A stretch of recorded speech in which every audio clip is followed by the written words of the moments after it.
Ya. Assalamualaikum warahmatullahi wabarakatuh. Waalaikumsalam warahmatullahi wabarakatuh. Alhamdulillah Bang Alhamdulillah. Rahmat Bagja bisa bergabung di forum Zoom ini. Saya akan membacakan data diri singkat Bang Rahmat Bagja. Beliau nama Bang Rahmat Bagja, SHLLM, tanggal lahir beliau di Medan 10 Februari 1980, dan alamat beliau di Perumahan Daya Pesona, Blok A7, nomor 3, Jombang, Ciputat, Tangerang, Banten. Diskusi hari ini bisa menyentuh terkait dengan di manakah posisi Bawaslu dalam hal kuasa kehakiman ini, sedangkan di pasal tersebut apakah Bawaslu masuk di Mahkamah Agung atau di Mahkamah Konstitusi. Nah, mungkin itu saja Bang, sedikit pengantar. Selanjutnya saya serahkan waktu 45 menit Bang. Atur nuhun Kang Ridwan. Sami-sami Bang. Bismillahirrahmanirrahim. Assalamualaikum warahmatullahi wabarakatuh. Alhamdulillahirabbil alamin, wassalatu wassalamu ala asrofil anbiya'i wal mursalin wa ala alihi wa sahbihi ajma'in. Allahumma sholli ala sayyidina Muhammad wa ala ali sayyidina Muhammad. Selamat malam teman-teman semua, semoga masih sehat, masih muncul orang Sunda mah masih jag-jag, masih inilah dalam menghadapi tugas kita ke depan sebagai penyelenggara pemilu, khususnya di bidang pengawasan. Agak-agak repot ini untuk menerangkannya, tapi kita akan mulai dalam kehakiman dulu ya. Ya, siap. Karena nanti penyelesaian sengketa akan masuk dalam tugas dan fungsi Badan Pengawas Pemilu. Nah, ini dia. Di manakah KPU? KPU itu sebenarnya dalam lingkup pemerintahan negara, dalam lingkup eksekutif. Kalau dalam terminologi dalam Montesquieu, dalam lingkup eksekutif. Kenapa? Karena dia menyelenggarakan pemilihan presiden dan wakil presiden dalam satu pasangan langsung rakyat. Begitu juga pemilihan legislatif. Nah, pemerintahan yang itu yang diberikan oleh amanah oleh undang-undang. Nah, jadi karena kekuasaan kehakiman, kita akan lihat. Calon hakim agung diusulkan oleh Komisi Yudisial kepada DPR untuk mendapatkan persetujuan dan ditetapkan sebagai hakim agung oleh Presiden. Hakim agung harus memiliki periode yang tidak tercela, adil, profesional, berpengalaman di bidang hukum. Misalnya Kang Ridwan pengen jadi hakim agung, itu harus berpengalaman di bidang hukum. Sekarang sudah berpengalaman di bidang hukum pemilu, tapi bukan sarjana hukum. Nggak bisa juga.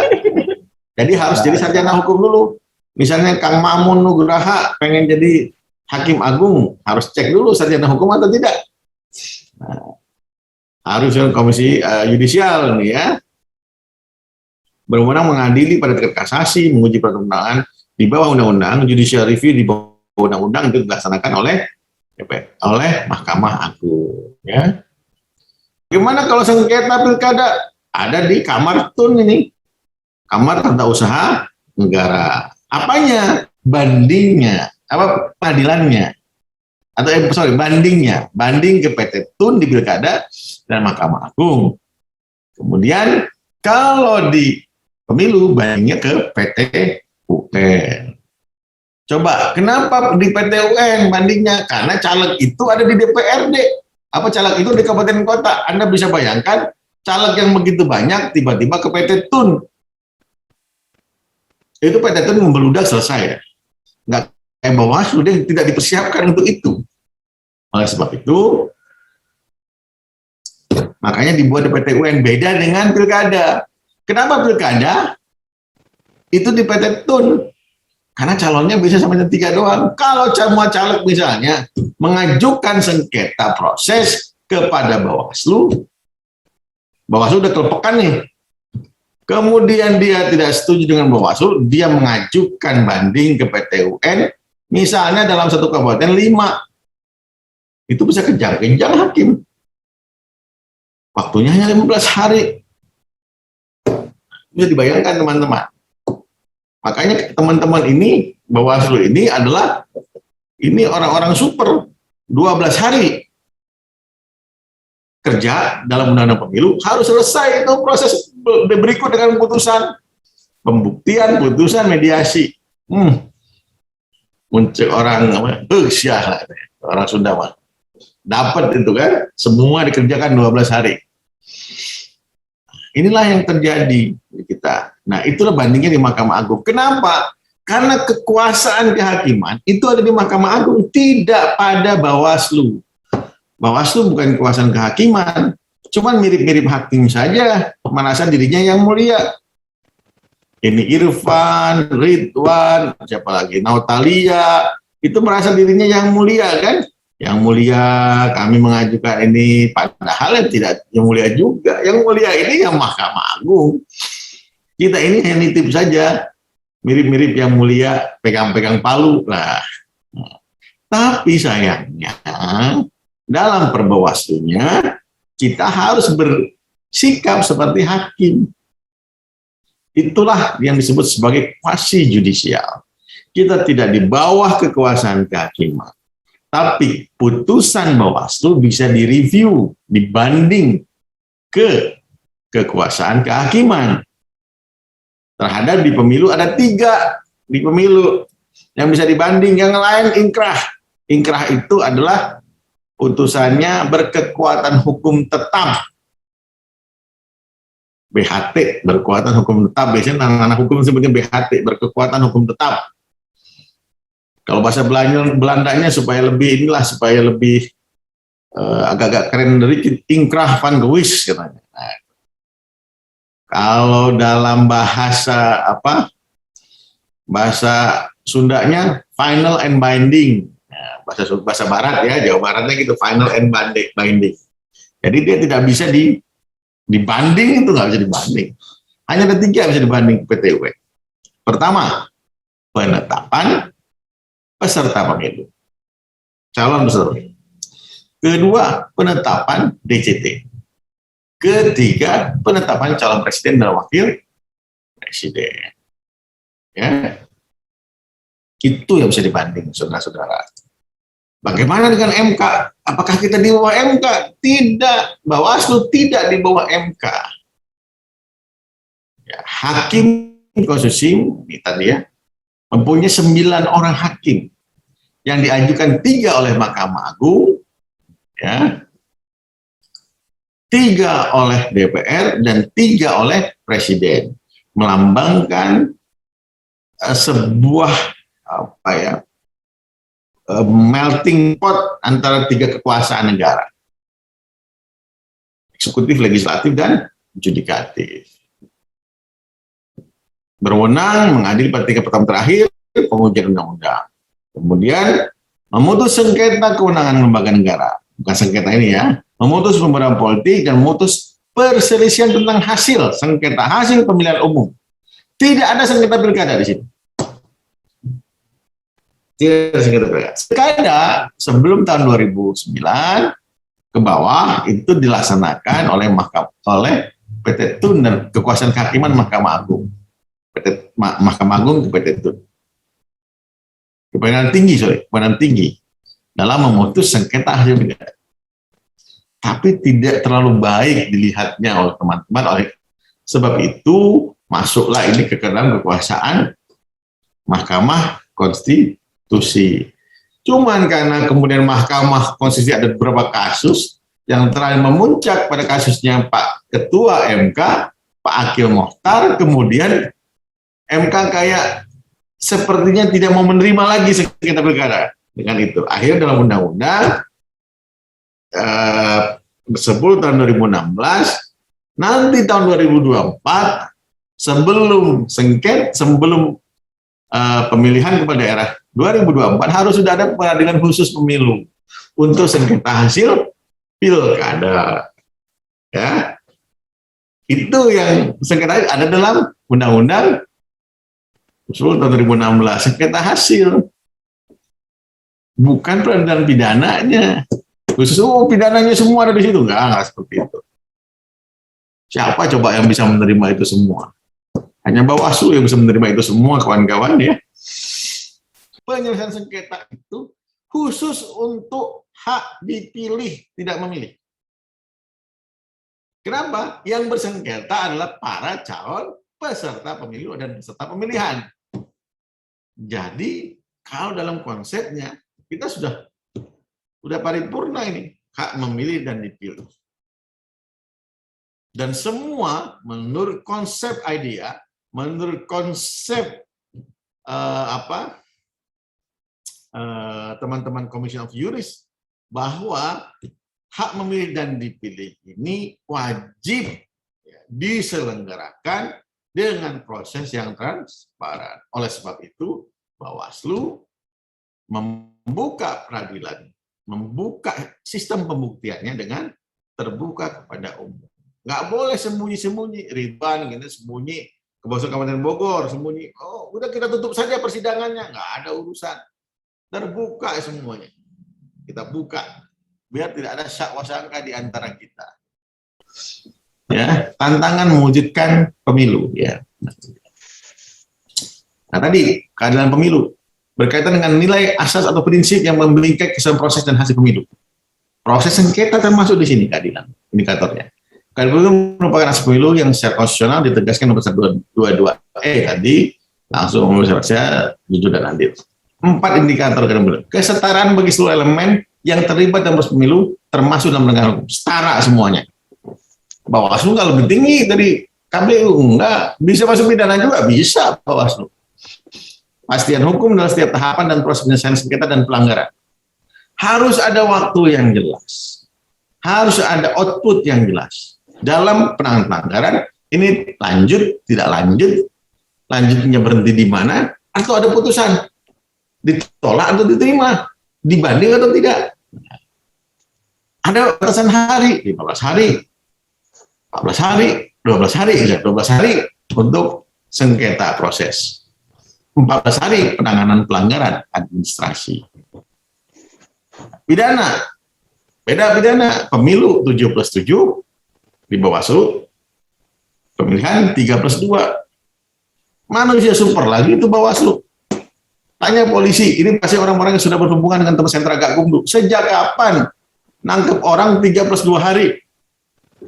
Hebat teman-teman, periksa itu nggak sampai 3+2 hari, lebih dari 1 bulan. Tanya teman-teman polisi kalau nggak percaya. Pertama ngundangnya 3 hari, menurut HR 3 hari itu adalah panggilan yang patut. Tapi karena waktu dia 3+2 hari, kita 1x24 jam, terpaksa seperti itu.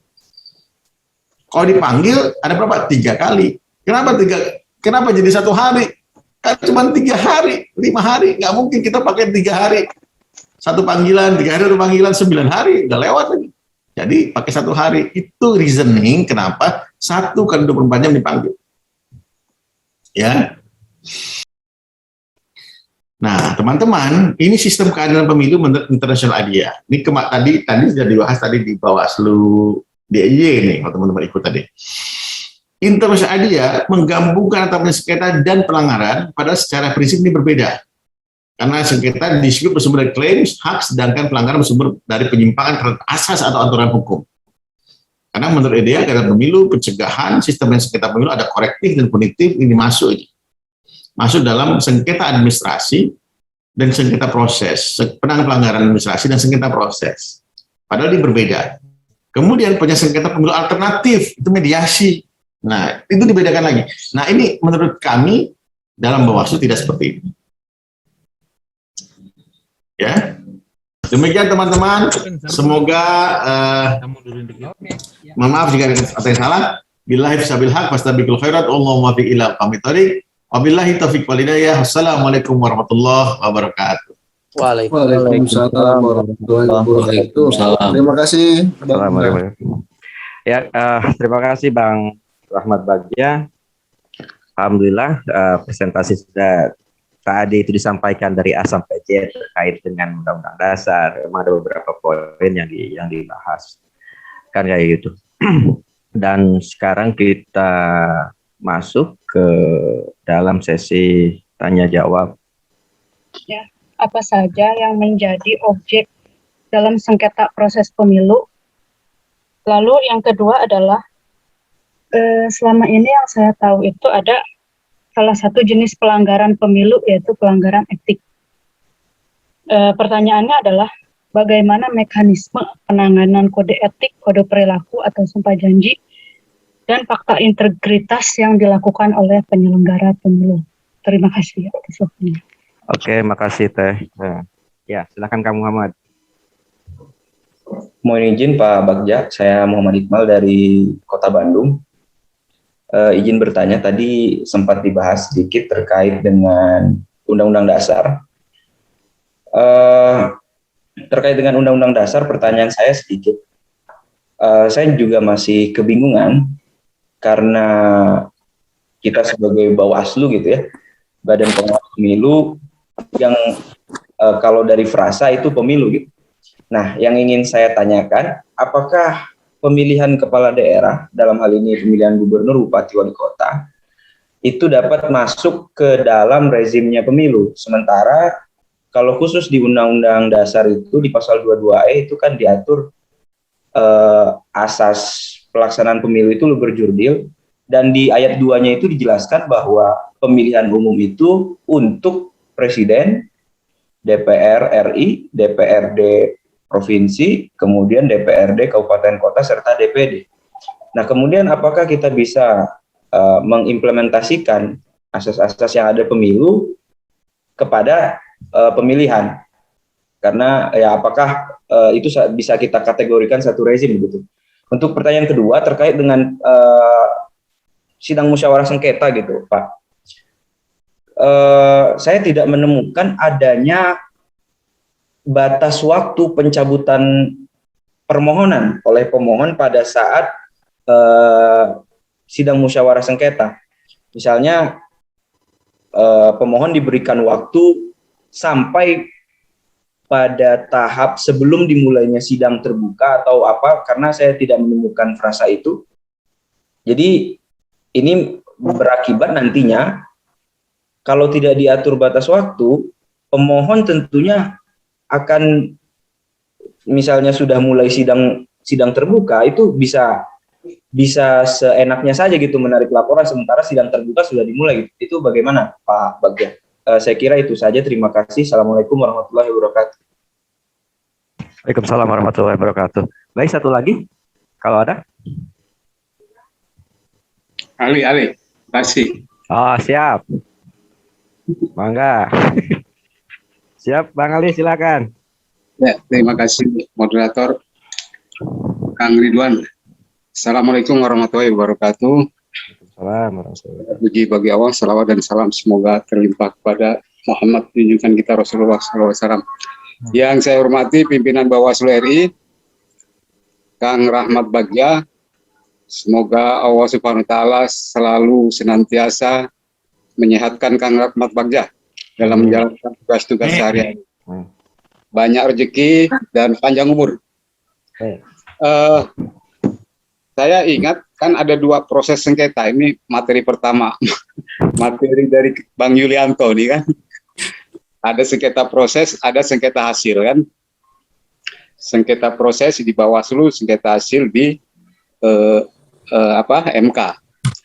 Nah, menjadi pertanyaan saya, Kang Bagja, apakah boleh misalnya sengketa proses itu masih dilakukan ketika sudah putus sengketa hasil di MK? Saya ambil contoh misalnya kasus yang menyeret Ibu Novita Ginting gitu loh. Kan caleg dari Kalimantan Barat itu mengajukan kembali sengketa proses ke Bawaslu RI, padahal sudah ada sengketa hasil di MK. Calegnya saya lupa, Harun Masiku kalau nggak salah itu. Kang Bagja mungkin ingat ya. Itu kenapa? Henry Makalau ya betul. Ketika mereka kemudian mengajukan sengketa proses ke Bawaslu dan kemudian Bawaslu menerima dan menjalankan proses itu. Menjadi pertanyaan adalah apa sih yang melatar belakangi? Saya ini awam hukum Kang Bagja, jadi masih fakir saya di hukum. Mohon penjelasan apa latar belakang hukumnya itu sehingga Bawaslu masih tetap menerima sengketa proses itu, padahal sudah ada keputusan dari sengketa hasil di MK. Nah, walaupun kemudian ditafsirkan mungkin agak berbeda oleh KPU ya, karena yang diberi mandat untuk menafsirkan itu KPU. Itu pertanyaan pertamanya. Yang kedua, Kang Bagja, soal tadi sengketa pilkada di MK. Saya melihat ada beberapa putusan Bawaslu putusan Bawaslu Kota yang terkait dengan pelanggaran TSM, administrasi TSM itu, yang kemudian mendiskualifikasi calon, dan kemudian si calon itu banding ke MK, ke MA, dan akhirnya dikabulkan oleh MA. Menjadi pertanyaan adalah apakah ini sesuai dengan prinsip hukum kita gitu, prinsip keadilan, prinsip penegakan hukum yang benar. Karena apa? Saya melihat yang justru mengetahui secara detail persoalan pelanggaran TSM ini kan kawan-kawan di Bawaslu Kota kan. MK saya yakin nggak punya data itu. Yang punya data itu kawan-kawan di Bawaslu Kota. Mereka berjibaku, berjuang untuk mencari data dan kemudian memberikan rekomendasi atau putusan. Kalau putusan provinsi yang putusin ya, bukan kota, mendiskualifikasi calon tersebut gitu loh. Itu kawan-kawan Bawaslu Kota sudah makan perasaan lah istilahnya begitu loh. Bayangkan coba misalnya dia harus bertentangan dengan calon petahana misalnya, yang harus didiskualifikasi karena pelanggaran TSM itu. Artinya mereka sudah cari musuh nih gitu. Sama MA dibalikin lagi tuh, dijadiin lagi gitu. Jadi musuhan itu kan dengan Bawaslu Kotanya. Nah, maksud saya apa filosofi hukum yang terjadi ini benar gitu loh, sesuai dengan konsep keadilan pemilu dan konsep keadilan masyarakat Indonesia. Itu kan Bagja. Terima kasih, mohon pencerahannya. Assalamualaikum warahmatullahi wabarakatuh. Pertama, Kang Ali, saya langsung jawab saja ini yang pertanyaan Kang Ali. Apakah sesuai dengan prinsip keadilan, sesuai dengan keadilan pemilu? Ada namanya Rex Judicata Pro Veritate Habetur, bahwa suatu penetapan hakim ya harus dianggap benar. Mau ente bilang salah, begitu putusan hakim putus harus dianggap benar. Jadi kenapa seperti itu? Karena hakim ini dalam teori konteks kekuasaan negara yang bisa mereview putusan keputusannya eksekutif dan legislatif itu kekuatan yudikatif. Oleh sebab itulah orang-orang yang hadir dalam lingkungan kekuasaan yudikatif ini adalah orang-orangnya malaikat semua ini. Bahkan kemudian satu ada di neraka, satu ada di surga kakinya. Kenapa seperti itu? Karena mereka yang bisa mereview. Mereka tidak dipilih secara demokratis. Ingat, hakim dipilih, tapi tidak dipilih langsung oleh rakyat. Enggak, dia dipilih oleh kekuasaan ini. Kalau kekuasaan kita baik, seharusnya hakim yang hadir adalah hakim yang baik. Ya, jadi kalau kata Black's Law itu isu kalau sudah permasalahan itu selesai ketika hakim memutuskan itu adalah putusan hakim. Semuanya harus dianggap benar. Oleh sebab itu Bawaslu tidak bisa kemudian melawan putusan hakim. Oleh sebab itu ingat, Bawaslu tidak pernah dan tidak akan melawan putusan hakim, kecuali putusan hakimnya bermasalah, harus diinterpretasikan, bukan kemudian dilawan, tapi harus diinterpretasikan. Menyambung tadi pertanyaan pertama dari Kang Ali Mayail. Apa itu? Proses sengketa harus berhenti ketika penetapan hasil oleh KPU itu selesai. Nggak bisa kemudian sengketa. Yang dilakukan Bawaslu RI yang tidak ada aturannya adalah penanganan pelanggaran administrasi. Tidak ada batasan dalam undang-undang pemilu. Oleh sebab itu, keberatan atau juga laporan yang dilaporkan oleh Henry Makaluas diterima oleh Badan Pengawas Pemilu. Kenapa seperti itu? Karena tidak ada batasan dalam waktu dalam pemilu. Anda bayangkan, putusan MK, saya harus menjelaskan putusan MK tentang ini. Supaya Anda harus lihat logis apa tidak logis putusan Bawaslu. Ini ada suara Henry Makaluas dan Cok Henry. Ya, sama-sama Henry nih. Dua Henry berantem dalam satu partai. Ya, satu partai di DPRD Kalimantan Barat. Caleg DPRD Kalimantan Barat. Nah, kemudian pada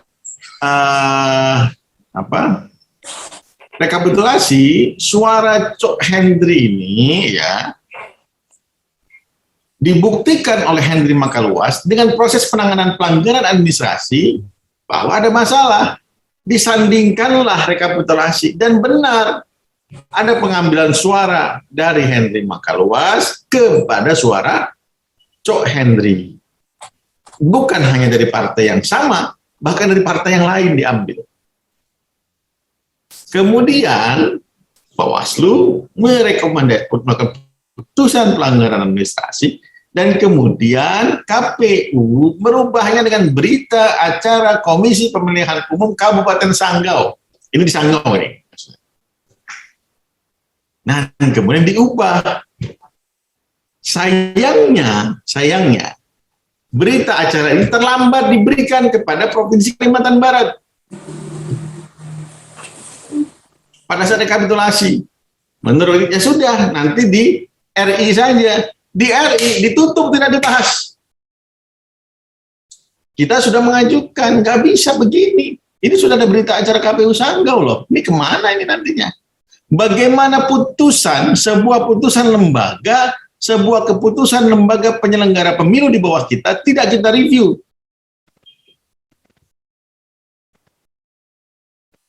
Marahnya di mana itu?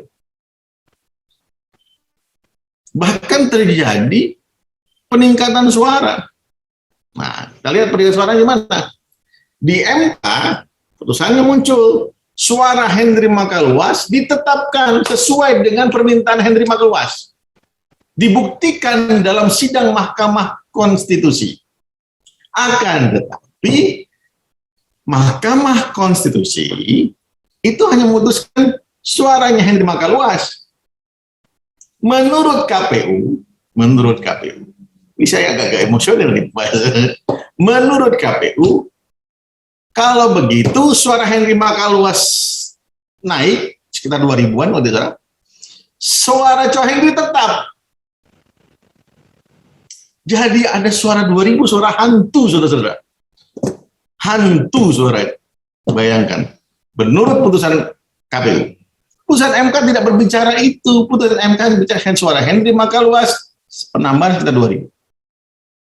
Kalau ditambah suara Henry Makaluas 2000, bisa enggak kita tidak mengurangi suara yang lain?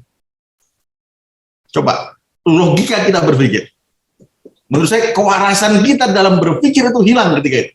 Kata KPU sesuai dengan putusan hakim, karena hakim sudah benar.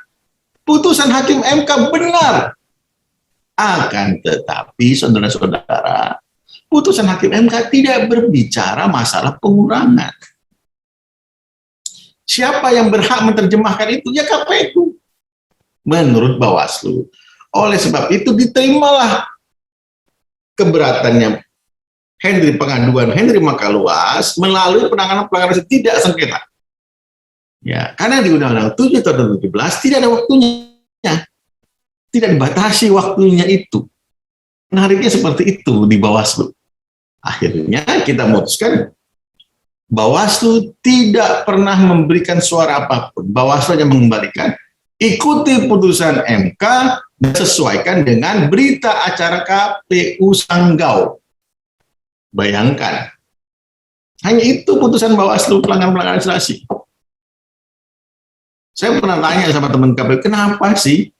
Oh enggak, karena putusan MK seperti ini. Oh enggak bisa dong. Kalau satu suara ditambah, maka harus pengurangnya. Oh, karena tidak ada dalam petitumnya, tidak ada, dalam amarnya tidak ada. Oh. Berarti ada 2.000 suara. Itu tidak melalui pemilihan. Boleh apa tidak? Ya, nggak boleh, menurut kami. Itu yang terjadi, Kang Ali, dalam KPU Sanggau. Kami tidak mempermasalahkan masalah DKPP hal yang lain. Boleh saja DKPP hal yang lain. Kami tidak mempersoalkan KFI, masalah KFI tidak. Kami hanya mempersoalkan logika yang dipakai oleh teman-teman KPU. Ya. Ini yang membuat kami berbeda. Jadi teman-teman, ketika ini kami juga tidak mengatakan diri kami enggak. Tidak kemudian kami sujud syukur ketika kemudian MK membataskan enggak pernah misalnya. Ketika putusan MA tentang mantan narapidana pemilu tahun 2019, Bawaslu tidak pernah kemudian sujud syukur dan lain, nggak pernah. Tidak ada sealai itu, nggak ada. Kenapa? Karena biasa aja, yang beginian biasa, hanya argumentasi saja. Akibatnya kemudian ya monggo saja. Tapi menurut kami ya harus logikanya harus harus dilakukan. Misalnya putusan kami dianggap bermasalah oleh MK. Kita ikuti putusan MK. Masalah mantan narapidana, kasus Bovendi kalau tidak salah, dan kasus-kasus yang lain pembatasan narapidana. Karena kenapa? Ada putusan MK menjelaskan ya amarnya itu kemudian tiba-tiba ditambahkan lagi dalam putusan selanjutnya. Bahwa misalnya mantan terpidana itu ditambahkan lagi. Nah, itu yang kemudian kami akhirnya ya sudah kalau begitu kita mengikuti putusan yang terbaru dari MK. Terjadilah PSU di Kabupaten Boven itu. Dengan itu. Kenapa seperti itu? Ya, kita mengikuti putusan MK yang lamanya ini. Pada saat kami itu tidak, yang terbaru yaitu, tapi kemudian ada putusan terbaru lagi yang menambahkan frasa dan pengertian tentang mantan narapidana. Ya kami harus ikuti. Itulah kemudian hakim itu selalu dianggap benar. Jadi kalau mau selalu dianggap benar, jadilah seorang hakim. Udah jelas itu, nggak akan bisa dibantah itu. Anda adalah perwakilan Tuhan di muka bumi, jelas itu. Ya, udah perkataan Tuhan nggak boleh dibantah, bisa wahyu itu. Dosa melawan perintah Tuhan itu ya. Oke, selanjutnya Kang Muhammad Iqmal. Tadi masalah batas jangkauan waktu. Jangkauan waktunya itu sebelum kesimpulan. Kesimpulan itu kayaknya ada tuh coba dicek lagi di peraturan Bawaslu. Kami bahas itu sebelum kesimpulan supaya tidak semena-mena narik perkara. Nah, kenapa seperti itu? Karena ada kejadian juga. Tapi beda ya antara nanti etik, pidana dan juga sengketa. Sengketa itu win-win solution. Jadi kalau udah damai sajalah. Kalau ditarik monggo. Jadi pertarungannya itu bukan pertarungan hidup dan mati gitu loh. Tapi bisa kemudian ketika win-win di antara mereka ketemu lobby dan lain, tarik perkara monggo silahkan. Karena sengketa ini adalah dispute ya, perbedaan penafsiran, itu yang kemudian menjadi batasannya di situ. Beda dengan pelanggaran administrasi, ketika masuk nggak bisa ditarik lagi, terus itu. Ketika laporan ditarik, monggo saja jadi dijadikan temuan. Nah itulah yang. Nah, di mana temuan, mekanisme temuan di Bawaslu? Temuan itu ada di penyelesaian sengketa antar peserta. Kenapa seperti itu? Nggak mungkin kita menunggu laporan, menunggu permohonan dari alat peraga, dari orang, dari peserta, nunggu nggak mungkin. Akhirnya kita di sengketa antar peserta, itu dilakukan dan dalam undang-undangnya ada, khususnya undang-undang pemilu ya, bukan pilkada. Tadi itu ada lagi ya, Kang Muhammad Iqbal ini, Kang Ridwan? Ya, Pak. Ada Bang. Ya, apalagi? Terkait dengan apakah pilkada masuk dalam rezim pemilu? Jangankan Kang Muhammad Iqbal, Hakim MK juga bingung.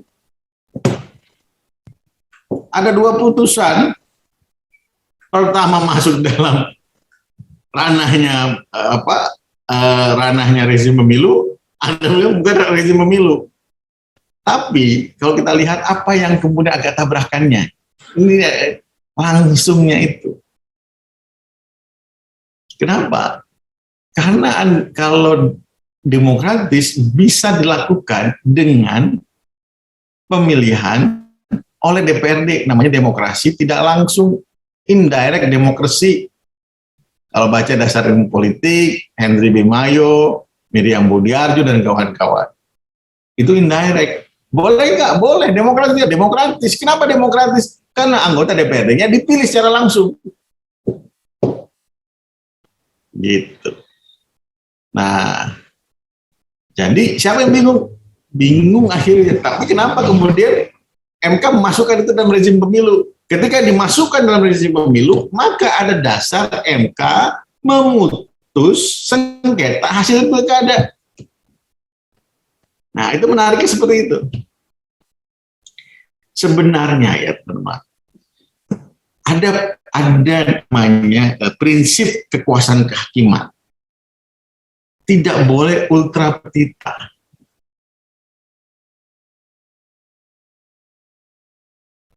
Jadi nggak boleh kalau mutus, ya kalau mutus itu di luar petitum.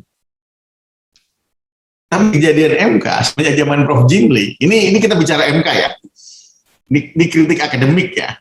Saya tidak sebagai anggota Bawaslu di sini, nggak boleh kita kritik MK. Tapi secara akademik nggak bisa ultra petita itu. Walaupun nanti kita berdebat dengan Prof. Jimli, wah ada argumentasinya. Tapi prinsipnya tidak bisa. Namanya ultra petita. Dimulai dengan kasus Komisi Yudisial kalau tidak salah pada saat itu. Jadi Hakim MK tidak termasuk objek pengawasan Komisi Yudisial.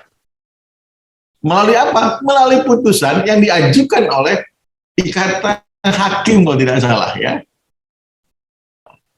Untuk Hakim Agung, Mahkamah Agung, bukan Hakim Konstitusi. Tapi kemudian di petitumnya dimasukkan itu. Nah itu kan di luar petitum. Di amarnya MK masukkan itu. Namanya ultra petita. Kemudian masuk lagi putusan MK. Putusan MK tidak boleh membahas undang-undang sebelum undang-undang dasar, sebelum amandemen undang dasar. Kemudian MK nggak bisa. Bisa sebelum undang dasar diubah. Kemudian MK tidak boleh secara etik ya. Tidak boleh nih. Dalam prinsip ada konflik kepentingan, konflik of interest ya dalam perkara ini. Hakim itu ketika masuk perkara diri dia harus menarik diri. Itu ada dalam Bangalore Principle, ada dalam pedoman kode etik Mahkamah Konstitusi. Tapi kemudian MK memasukkan dalam amar putusannya ultra petita yang berkaitan dengan dirinya. Apa itu? Yang berkaitan dengan dirinya. Satu tadi, sengketa pilkada. Kemudian ada lagi, kalau tidak salah itu tadi MK menyetujui memasukkan amar tentang undang-undang kekuasaan kehakiman yang undang-undang Mahkamah Konstitusi. Jadi ada yang mengajukan judicial review dan Mahkamah Konstitusi dan MK kemudian menyetujui ya. Dan dia ikut terlibat di dalamnya kan. Sebenarnya tidak boleh itu konflik interest itu. Walaupun itu agak-agak ini ya. Dalam juga nanti usia ya tadi konsep tidak bisa diawasi oleh Komisi Yudisial. Kan nggak boleh kemudian seperti itu. Tapi itu kan prinsip. Berbeda nanti dengan Makanya teori dan praktek. Jadi teman-teman, ini yang belajar ada sarjana hukum susah hidup atau ilmu politik Ada Pak. Hadir, pasti Pak. diajarkan. Muhammad Iqbal, Pak, sarjana hukum. Iya, Pak. Pasti diajarkan hukum tata negara itu adalah hukum yang statis. Hukum administrasi negara adalah hukum yang dinamis. Nggak bisa sekarang itu ketinggalan zaman, cuy. Hukum tata negara sudah dinamis sekarang. Hukum administrasi negara lebih dinamis lagi. Di mana hukum administrasi negara? Di bawah itu hukum administrasi negara. Sengketa proses itu adalah hukum administrasi negara. Penanganan pelanggaran administrasi itu adalah hukum administrasi negara. Dan semua proses itu, misalnya KPPS tidak membuka, KPPS tidak menyumpah, itu ke dalam hukum administrasi negara, melanggar asas penyelenggara pemerintah yang baik. Nah, itulah menariknya hukum tata negara dan hukum administrasi negara. Jadi sekarang tidak bisa statis. Jadi perubahannya hanya enggak. Menarik dengan fenomena Mahkamah Konstitusi, ada perubahan prinsip dari hukum tata negara yang dari statis sekarang dinamis. Kita berbicara misalnya masalah mantan narapidana. Putusan MK membuat itu bahkan keluar dari undang-undang lembaga pemasyarakatan, dan menarik menurut saya bisa dibahas itu. Tapi jangan Bawaslu. Yang kita kritik misalnya KPU membahas dirinya tentang putusan DKPP itu menurut saya nggak pas. Harusnya kita menyerahkannya kepada universitas, biar universitas yang menilai. Bekerja sama dengan Bawaslu, oke lah. Tapi universitas yang mengeluarkan eksaminasi terhadap putusan peradilan, bukan Bawaslu. Bawaslu tidak boleh jadi pemain di situ, nggak boleh. Itu menjaga etik kita juga, gitu ya. Gitu. Jadi rezim pemilu atau rezim pilkada? Bisa rezim pemilu, bisa rezim pilkada, tergantung Anda pakai putusan MK yang mana. Melanggar apa tidak? Secara prinsip dia pakai indirect demokrasi. Apakah masuk dalam boleh? Demokrasi yang tidak langsung itu salah satunya adalah pemilihan kepala daerah. Pernahkah Indonesia memakai indirect demokrasi dalam pemilihan presiden? Pernah. Tahun 99 dalam pemilihan presiden kita memakai MPR yang memilih presiden dan mengangkat presiden. Sekarang gimana? Menariknya setelah 99 itu terjadi banyak perubahan. Nah itu Kang Muhammad. Nah masuk kepada Dewi Masitoh. Masih ada Bu Dewi Masitoh. Dari mana Bu Dewi Masitoh ini? Pak. Dari mana dari Mbak? Kecamatan Ciawi. Kecamatan penyelenggara atau bukan? Oh iya, penyelenggara. Saya bekerja sebagai staf hukum KPU Kota Bogor. Bagus, staf hukum bertanya seperti ini. Tadi pertanyaan kedua tentang pelanggaran kode etik ya. Ada yang terbagi ya menurut kode etik. Teman-teman harus tahu dulu DKPP itu bisa memutus sampai dengan penguasa TPS. Di Undang-Undang Pemilu 2017, 67 tahun 2017 ada dua pengaturan yang tabrakan. Saya nggak mau nyebutin pasal berapa, temuin sendiri. Pertama, untuk Panwascam atau kecamatan ke bawah itu diproses oleh kabupaten kota, Bawaslu kabupaten kota atau KPU kabupaten kota. Kedua, ada satu pasal lagi yang bisa DKPP juga bisa menilai itu. Tapi kemudian ada kesepakatan bersama bahwa untuk yang ke bawah itu oleh Bawaslu kabupaten kota atau KPU kabupaten kota. Kenapa? Karena rentang kendali. Rentang kendali, kenapa rentang kendali? Kita nggak sampai, DKPP tidak sampai dengan penguasa TPS bisa nggak dengan cepat? Nggak bisa. Padahal putusan itu bisa harus dengan cepat. Misalnya seleksi ditemukan tiba-tiba dia jadi partai dari orang partai. Masa harus nunggu DKPP dulu? Bisa seleksi, bisa pemilunya udah bubar. Itu masih permasalahkan. Kita yang harus menjaga apa? Yang harus dijaga itu adalah proses kualitas proses. Jangan sampai orang ini menjadi pengawas ataupun penyelenggara pemilu. Alasannya tidak bisa dipecat, karena yang mecatnya harus DKPP. Nggak bisa seperti itu. Akhirnya adalah MOU di antara Bawaslu dan juga ada peraturan Bawaslu dan peraturan KPU yang mengatur tentang itu dan sudah dikonsultasikan dengan DKPP. DKPP setuju. Jadi dengan cepat bisa diberhentikan. Jadi agar teman-teman itu tidak merasa terkendala. Wah, nggak bisa Pak, mau dipecat nggak boleh, harus DKPP. Kecuali sudah masih dalam fase seleksi, itu gampang berhentinya. Tapi tiba-tiba sudah dilantik, ada pengaduan. Tiba-tiba dengan nggak bisa dipecat, Bapak, gimana? Harus nunggu putusan DKPP. Tiba-tiba pengawasannya besoknya sudah pemilu. Coba bayangkan, bisa ribut di TPS, bisa bunuh-bunuhan orang. Oleh sebab itu, ini kemudian di take over. Ya. Nah, pelanggaran kode etik ada batas waktunya nggak, Bu Dewi? Nggak ada. Itu masalahnya di pelanggaran kode etik. Pelanggaran kode etik ini hanya untuk penyelenggara, ya, baik ad hoc maupun permanen. Kemudian ada namanya verifikasi faktual dan verifikasi administrasi dan verifikasi material dan formil. Yang masih ingat itu. Verifikasi formil dan material. Formil mengenai kelengkapan berkas. Formalitas terpenuhi atau tidak. Materialnya ini memang kode etik apa bukan? Jangan-jangan ini masalah administrasi, bukan masalah kode etik. Nah, itu yang bisa dipisahkan. Oleh sebab itu nggak bisa juga DKPP semua kasus masuk terus.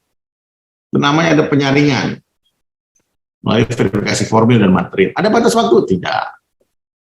Enak di DKPP, tidak ada batas waktu. Sengketa 12 hari kalender di pilkada, 12 hari pemilu, 12 hari kerja di pemilihan umum, 3 hari kerja pada saat melakukan review penerimaan perkara dan menganalisanya untuk diregistrasi. Kalau tidak memenuhi syarat dikembalikan dalam jangka waktu 3 hari harus sudah dipenuhi 3 hari kerja. Sangat tertata waktunya. DKPP tidak. Nah, inilah permasalahan ke depan Dewan Kehormatan Penyelenggara Pemilu.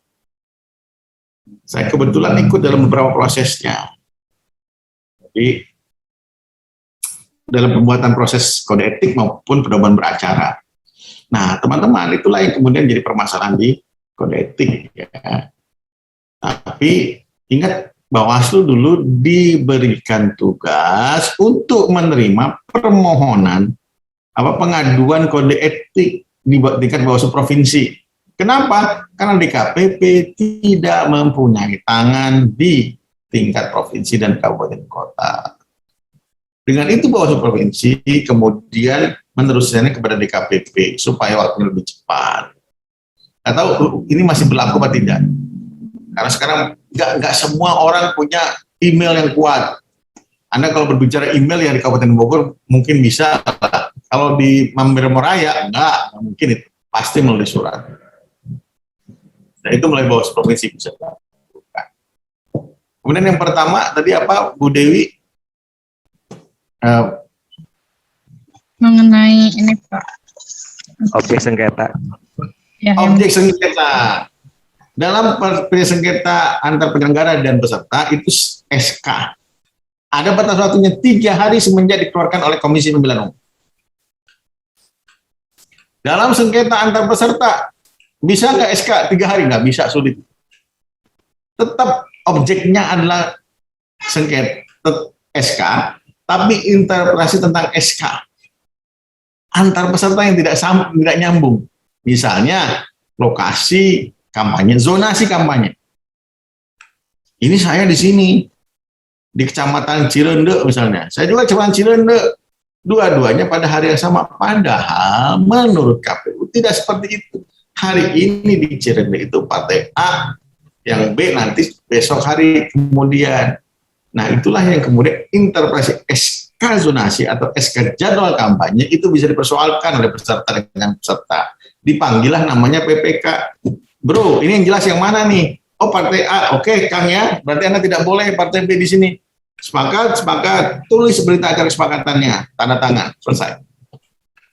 Jangan kemudian pada pakai urat, si panwasnya bingung. Tidak bisa Pak ini, nah tidak dipanggil PPK-nya, harus dipanggil PPK-nya. Tanda tangan. Itu namanya penyelesaian antar peserta.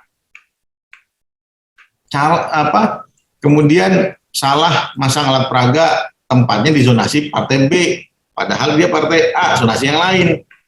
Itu orang kan sudah asal golok semua, bahkan mau dirusak alat kampanyenya, alat peraga kampanye. Nah, datanglah Panwasjam. Bisa pakai bahasa Sunda nggak pada saat penyelenggaraan mediasi di tempat? Boleh. Yang penting para pihak mengerti. Kan misalnya ada Kabupaten Bogor yang di Lewiliang. Wah susah itu. Bahasa Indonesianya kan ngerti bahasa Sunda. Iya, gimana? Kumpul, selesaikan berita acara, panggil PPK-nya, selesai. Diturunkan alat peraganya. Jangan dirusak. Kalau dirusak masuk pidana. Makanya konsep penyelesaian sengketa bisa termasuk konsep pencegahan terhadap pidana. Itu teman-teman. Inilah menariknya penyelesaian sengketa. Anda bisa bicara win-win solution di sini. Di pidana enggak, benar atau salah. Itu ya. Ya.